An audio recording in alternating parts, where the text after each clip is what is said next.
gonna pickle 16 radishes today. Obviously, you can pickle as many as you want. I washed them, and now we're going to slice them.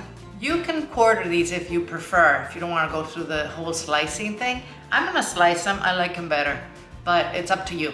I'm gonna slice them this thick. All right. This that I'm adding is optional. You can just do just the radishes and it'll be okay. I'm adding 2 small garlic cloves. I'm gonna add let's call that a teaspoon of black peppercorns and half a teaspoon of coriander seeds. I am going to add a cup of white distilled vinegar in this pot. And I'm going to add a cup of water. I'm gonna add a tablespoon of salt.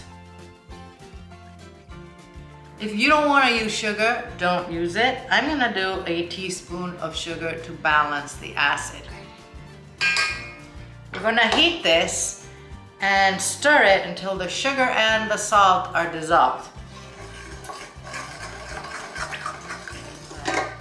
This is warm, it's not boiling. If yours is boiling, let it cool down a little bit before you pour it over the radish, okay?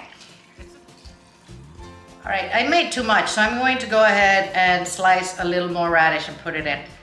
I ended up using 2 bunches of radishes. So just sinking them in there. All right, we're going to wait for this to cool down completely, cover it and refrigerate it until tomorrow, and then we'll taste them, okay? Guys, these have been pickling for about 30 minutes and they are ready to eat if you want to eat them today. You don't need to wait until tomorrow.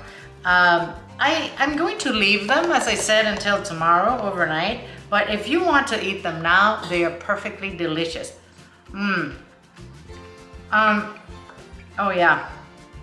Oh, they're crisp and tart from the vinegar and perfect for you to add on to salads and to tacos, sandwiches, whatever you want. Last in the refrigerator, covered for about 2 weeks. Thanks for watching the video, guys. I'm gonna see you soon.